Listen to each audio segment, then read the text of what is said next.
Et voilà mon chemin dans toute sa rectitude, suivez-le donc, et ne suivez pas les sentiers qui vous écartent de sa voie. Voilà ce qu'il vous enjoint, ainsi atteindrez-vous la piété. Alhamdulillahi Rabbil Alamin, wal aqibatu lil muttaqin, wa la udwana illa ala zalimin.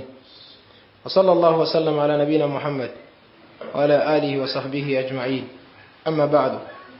Ibadallah, serviteurs d'Allah, nous remercions Allah Azza wa Jalla, Seigneur de l'univers, et nous demandons ses prières et ses éloges sur le prophète Muhammad sallallahu alayhi wa sallam, ainsi que sa famille et ses compagnons, et tous ceux qui le suivront jusqu'au jour de la résurrection. Ceci étant dit, serviteurs d'Allah, craignez Allah Azza wa Jalla, et sachez qu'Allah vous surveille en tout temps et en toutes circonstances. Ibadallah, serviteurs d'Allah, sachez que le fait de s'accrocher au livre d'Allah et à la sunna de son messager sallallahu alayhi wa sallam fait partie des plus grandes bases et fondements de l'islam et des plus grands aspects essentiels de l'islam. Alladhi man tarakahu dhalla sabil, qui fait partie des choses pour toute personne qui le délaisse va à l'égarement. Wa udiya dhalika ila al-halak, qui le mènera directement à la perdition. Alors il incombe à la communauté islamique de s'accrocher au livre de leur Seigneur ainsi qu'à la sunna de son messager sallallahu alayhi wa sallam, qui est le câble qu'Allah Azza wa Jalla nous a ordonné de suivre et de s'y accrocher, et nous a interdit de suivre le contraire de ce câble-là, et de suivre les divisions et les séparations. Allah Azza wa Jalla, il dit: Ya ayyuhalladhina amanu, ô vous qui avez cru, taqullah, craignez Allah, haqqa tuqatihi, comme il se doit d'être craint. Wa la tamutunna illa wa antum muslimun, et ne mourrez qu'en étant en pleine soumission. Wa atasimu bihablillahi jami'a, et accrochez-vous au câble d'Allah, vous tous, wa la tafarraqu, et ne vous divisez point. Et Allah dit encore: Wa anna hadha sirati mustaqiman, et voici là ma voie dans toute sa rectitude. Fattabi'u, alors suivez cette voie, wa la tattabi'u subul, et ne suivez pas les petites voies, fatafarraqa bikum an sabilihi, qui seront cause pour vous séparer de la voie droite qu'Allah a tracée pour vous. Alors les versets et les hadiths qui sont très nombreux dans le Coran, et le messager sallallahu alayhi wa sallam nous a aussi enjoint de suivre et de s'accrocher à ce câble-là, et nous a interdit la division et les séparations. Comme dans le hadith d'Abi Hurairah radhiyallahu anhu, il a dit: Inna Allah yarra lakum thalathan, que Allah Azza wa Jalla agrée pour vous trois choses. La première des choses, anta abudu, c'est que vous l'adorez lui seul, wala tushriku bihi shay'a, sans rien l'associer. La deuxième chose, anta atasimu bihablillahi jami'a, que vous accrochez tous au câble d'Allah qui est le Coran et la Sunna, wala tafarraqu, ne pas vous diviser. La troisième chose, wa antum nasihu man wallahu Allahu amrakum, de donner le bon conseil à celui qu'Allah a mis devant vous comme le dirigeant. Qu'Allah Azza wa Jalla nous facilite cela. Wal hadithu inda Muslim fi sahihi. Après cela, le messager d'Allah sallallahu alayhi wa sallam nous a informé que la séparation et la division vont apparaître dans la communauté à la fin des temps, malgré que cela est blâmable. Alors, il nous a conseillé d'un conseil général et bénéfique, en disant dans sa parole, comme dans le hadith d'Al-Irbad ibn Sari radhiyallahu anhu, qui dit: Qad taraktukum, le messager sallallahu alayhi wa sallam, il dit: je vous ai certes laissé à al-mahajjatil bayda, sur une voie grande et claire, layluha kanahariha, de nuit comme de jour, la yaziru anha illa halik, personne ne délaisse cette voie-là, si ce n'est celui qui est voué à la perdition, qu'Allah nous en préserve. Et il dit après cela: وَمَنْ يَعِشْ مِنْكُمْ, et toute personne qui vivra parmi vous les sahaba, فَسَيَرَى اخْتِلَافًا كَثِيرًا, il verra beaucoup de divergences. فَعَلَيْكُمْ بِسُنَّتِي, et si cela arrive, alors accrochez-vous à ma sunna, wa sunnatil khulafa'ir rashidin, et à la sunna de mes califes bien guidés, al-mahdiyyin min ba'di, qui vont s'installer après moi. Tamassaku biha, accrochez-vous à cette sunna, car ça sera vraiment une épreuve difficile, car à la fin des temps, pour celui qui va vouloir rester sur la sunna, il sera kal-qabidu al-jamr, il sera comme quelqu'un qui a tenu dans sa main une braise ardente qui le brûle, mais qui n'a pas le droit de lâcher. Comme ça vient dans d'autres hadiths, où il dit: Bada al-islam ghariban, que l'islam a commencé étrange. Les gens, ils le fuyaient parce qu'ils ne le connaissaient pas. Wa sayaudu ghariban kama bada, et l'islam va revenir encore étrange aux yeux des gens à la fin des temps. Fatouba lil ghuraba, alors le paradis sera donné à ces étrangers-là, qui vont s'accrocher à la sunna du Messie sallallahu alayhi wa sallam au temps où tout le monde va les rejeter. Aujourd'hui, regardez combien de fois les gens de la sunna sont éprouvés par cela. Ils sont rejetés dans la société à cause de leur barbe, leur qamis, leur boubou, leur hijab. Ils sont rejetés, ils sont insultés, ils sont dénigrés pour rien, parce qu'ils se sont attachés au livre de leur Seigneur et à la sunna de leur messager sallallahu alayhi wa sallam. Parce qu'ils appellent les gens vers la réforme et ils interdisent les gens la turpitude. Voici pourquoi les gens de la sunna sont combattus. Comme cela vient dans ce hadith. Ça sera difficile à la fin du temps de s'accrocher à la sunna.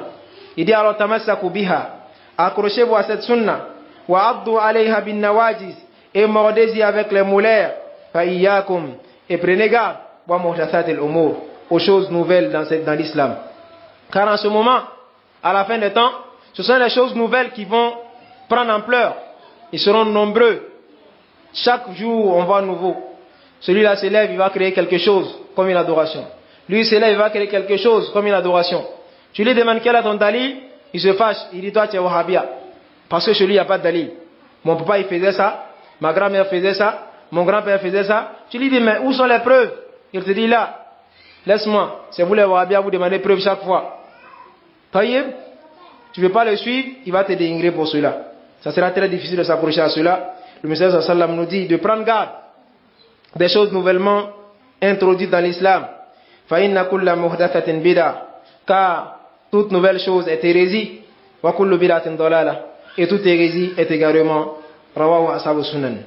Et dans ce hadith là, al-Mubarakoun, le messager sallallahu alayhi wa sallam nous donne des conseils immenses desquels on doit tirer profit. Il nous informe dans ce hadith que la division va arriver dans sa communauté et cela est, on ne peut pas y échapper. وَتَفَرُّقْ حَاصِلٌ, et cela est arrivé comme on le voit aujourd'hui. Quand vous voyez les groupuscules qui sont aujourd'hui là, qui s'affilient à l'islam. Pourtant, quand tu retournes dans les livres, autant du messager sallallahu alayhi wa sallam et ses compagnons, tu ne trouvais pas ces groupes-là. Autant du messager sallallahu alayhi wa sallam, kana al-umma wahida. Il avait une seule communauté, un seul groupe. Coran wa sunna, c'est ce qui était connu. Il n'y avait pas Soufiya, il n'y avait pas Tijaniya, Qadiriya, Sarwardiya, Sammaliya, Tablighiya, ainsi de suite, comme on voit aujourd'hui. Pourquoi? C'est ce qu'il a dit, sallallahu alayhi wa sallam. À la fin des temps, l'islam va se diviser. Et c'est ce qu'on est en train de voir. Et il nous informe que l'obligation pour les serviteurs vis-à-vis de cette division-là, c'est de s'accrocher au livre de son Seigneur s'il veut être sauvé. Et s'accrocher à la sunna de son messager sallallahu alayhi wa sallam et la sunna de ses califes bien guidés qui sont venus après lui. Et qu'ils prennent garde des choses nouvellement inventées, des innovations dans la religion. Car l'innovation et ceux qui apportent les innovations sont tous blâmés en islam. Ibad Allah, serviteurs d'Allah, alors sachez que la bid'a, c'est la cause principale de la division des musulmans. Qu'Allah nous en préserve. Voilà pourquoi le cheikh al-Islam ibn Taymiyyah rahimahullah ta'ala, il dit al-furqatu mulazimatun lil bid'a. Il dit la division est toujours accompagne toujours la bid'a. Kama anna al-ijtima', et c'est ainsi aussi le rassemblement accompagne toujours la sunna. Qu'Allah fasse de nous des sunnis encore et en être. Qu'Allah facilite cela. Et aussi il y a plusieurs hadiths qui vont nous interdire la division et les choses nouvelles. Comme dans le hadith de Muawiyah bin Abi Sufyan radiyallahu anhu, qui dit que le messager sallallahu alayhi wa sallam il dit Sataftariku ummati, cette communauté islamique, alladhina yakuluna la ilaha illallah, ceux-là même qui disent la ilaha illallah, sayaftariquna ila 73 firqa. Ils vont se diviser en 73 groupes à la fin des temps. Wahidatun fil jannah. Mais un seul groupe sera au paradis. Wa kulluha fin nar. Et tout le reste sera sur le chemin de l'égarement, ils seront en enfer. Et les sahaba étonnés, ils ont demandé wa ma hiya ya Rasulallah, quel est ce groupe-là qui sera sauvé ya Rasulallah? Si je vis en ce temps-là où il y a beaucoup de groupes, qu'est-ce que je dois faire? Quel est le groupe que je dois suivre pour être sauvé? Car cela est la question de beaucoup de musulmans aujourd'hui. J'ai vu des frères comme ça qui disent je ne sais même pas plus où aller. Je vais là-bas, on dit c'est pas bon. Je viens ici, on dit c'est pas bon. Ya akhi, ya ukhta, prends le conseil de ton messager sallallahu alayhi wa sallam, qui est un conseil bénéfique, car tu ne trouveras pas de docteur plus compatissant que lui sallallahu alayhi wa sallam. Il te dit, si tu te trouves à cette époque où la division a pris de l'ampleur, chaque groupe fait sa publicité et appelle les gens vers ses égarements, souviens-toi de ce hadith-là. Si ça arrive, alors fa'alaykum bi sunnati. Accroche-toi à sa sunna. Demande c'est quoi la sunna du Messie sallallahu alayhi wa sallam et la sunna de ses califes. Voilà pourquoi les salafis appellent toujours à une seule chose. Le Coran, la sunna et la sunna des califes bien guidés, qui est la voie des sahaba. Al-Qur'an wa sunna bifahmi salaf.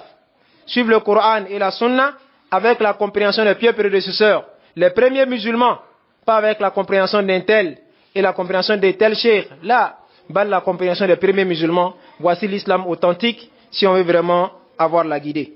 Dans ce hadith, il nous informe que l'islam va se diviser en 73 groupes. Et tous ces groupes-là, tous seront voués en enfer sauf un seul. Alors les sahaba demandé quel est ce groupe-là. Il a dit Ma kuntu ana alayhi wa ashabi. Ce que moi je suis aujourd'hui et mes sahaba. Suivez ce groupe-là pour être sauvés. Qu'Allah nous facilite cela et qu'Allah nous fasse mourir en pleine soumission à lui Azza wa Jal. Et qu'Allah nous aide à s'accrocher à la sunna du Muhammad sallallahu alayhi wa sallam. Qu'Allah nous préserve des égarements ainsi que des hérésies. Et qu'Allah nous préserve des imams égarés qui appellent les gens vers ces égarements-là. Allahumma inna na'udhu bika min ash-shirk. Allahumma inna na'udhu bika min ash-shirk wal nifaq wal khida' wal fusuq. Allahumma thabbitna ala dinik. Allahumma thabbitna ala dinik. Ya muqallib al-qulub, thabbit qulubana ala dinik. Allahumma inna nas'aluka husn al-khatimah. اللهم توفقنا اللهم وفقنا على لا إله إلا الله وتوفنا على لا إله إلا الله اللهم اغفر لنا ولوالدينا وللمؤمنين والمؤمنات الأحياء منهم والأموات ربنا آتنا في الدنيا حسنة وفي الآخرة حسنة وقنا عذاب النار وصلى الله وسلم على نبينا محمد وعلى آله وصحبه وسلم قوموا إلى الصلاة يرحمكم الله.